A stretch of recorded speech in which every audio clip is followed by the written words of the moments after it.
Today I want to make a quick video and I'll talk really fast because I understand you guys got things to do, but we're going to recap the first 6 months of the year as far as my personal sales activity, and I'm going to compare each deal with 5 metrics, which is: did the building have vacancy when it sold? Were there multiple offers generated? Were there tenants not paying due to COVID? Was it non-contingent at the signing of the contract? Was there hard money passed through immediately when it went into escrow? And was there financing component to the deal? Just breaking it down, I've listed and sold, actually closed 16 properties through June 31st this year. Sales volume is in excess of 56 million, and we've generated a total of 60 offers. So it's about 4 offers per listing.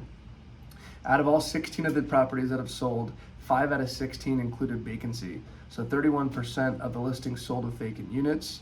15 out of the 16 properties sold with multiple offers generated, which is 94% of the deals generated multiple offers.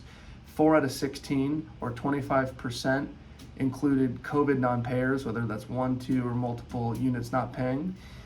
13 out of 16 of the properties were fully non-contingent at the signing of the contract. 82% of my deals I negotiated for my seller non-refundable money day one. Because of what's going on, you got to keep deals tight. I hammered this in the last video, but we got to make sure that buyers are at the table and they're going to stay at the table. 12 out of 16 of the properties had contingencies but had a finance component to it. 4 out of the 16 were truly all cash buyers.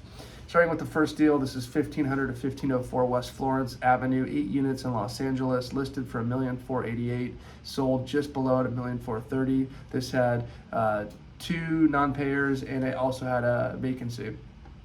947 North Wilmington, listed for $1,600,000, sold for $1,600,000. We generated 8 offers on it. This was a huge number on a price per unit basis for Wilmington at $200,000 a door. 1540 West 145th Street in Gardena. This was listed by another agent at $3,750,000 and sold for $3,650,000. So we negotiated $100,000 off. There were tenants that were not paying due to COVID, and there were vacancies, which was a plus, kind of washed itself out. 11519 Cedar Avenue. This was in Hawthorne. This was a little 5-unit listed for $1,450,000. We sold it for $1,435,000, $15K off. Tons of deferred maintenance, and there was a non-paying tenant, so this is a pretty good deal for both buyer and seller. 782 West 20th Street. This is 4 units in San Pedro, listed for $1,779,000, sold for $1,717,000, $62,000 off. This was the highest price for a 4-plex ever sold in San Pedro, and it was a huge sale.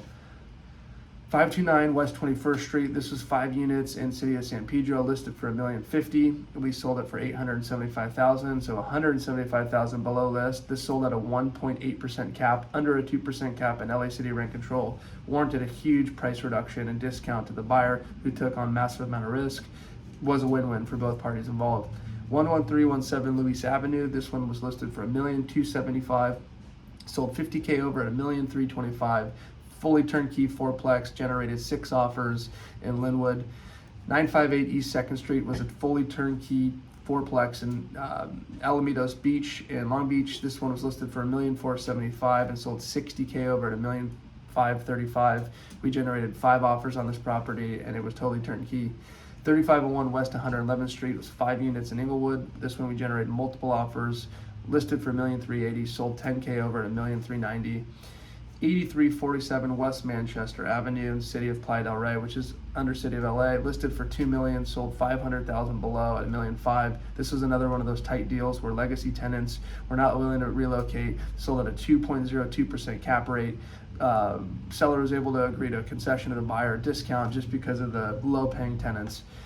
The Hawthorne portfolio, which was being shopped around for $25 million, ultimately I sold for $26,500,000. We were able to bring $1.5 million to net to the seller. We had a long-lasting relationship with the seller and the buyer, so we were able to negotiate a really seamless off-market transaction. This did include non-payers with COVID, deferred maintenance, and vacancy. 533 Hyde Park was a 4-plex I listed for $1,400,000 and sold $1,460,000, so $60K over list. This had no non-payers and no vacancy. It was a clean deal, generated multiple offers. 1137 West 9th Street. This was a triplex delivered with 2 vacant units in City of San Pedro, listed for $1,275,000, sold $30K over at $1,305,000. This included 2 vacant units, was sold to a VA buyer who's planning to owner occupy. 576 East Hyde Park was a 5-unit. We listed for $1,199,000, sold 26K over list at $1,225,000. We generated multiple offers for the seller and sold to a truly all-cash buyer. He closed very quickly. 11501 Barnwell Street, Norwalk. This was listed for $6,250,000 and sold $250,000 over list at $6.5 million. This is a fully non-contingent offer at the signing of the contract with $300,000 non-refundable. 533 Lorna Street in Torrance. This was listed for $3,175,000, sold $125,000 over list at 3.3, had no vacancy, no non-pairs, and we generated multiple offers for the seller, which created a competitive bidding environment for buyers, which ultimately ended in a good price for both the buyer and the seller. Talked really fast there, but I just want to show you guys we're extremely active. I wanted to show you how these deals are being done, how we're successfully bridging the gap between buyers and sellers and making sure people stay at the table. If you have any questions about the market, plans on selling, plans on buying or exchanges, please reach out. My direct line is 424-405-3855. Again, 424-405-3855. Thanks.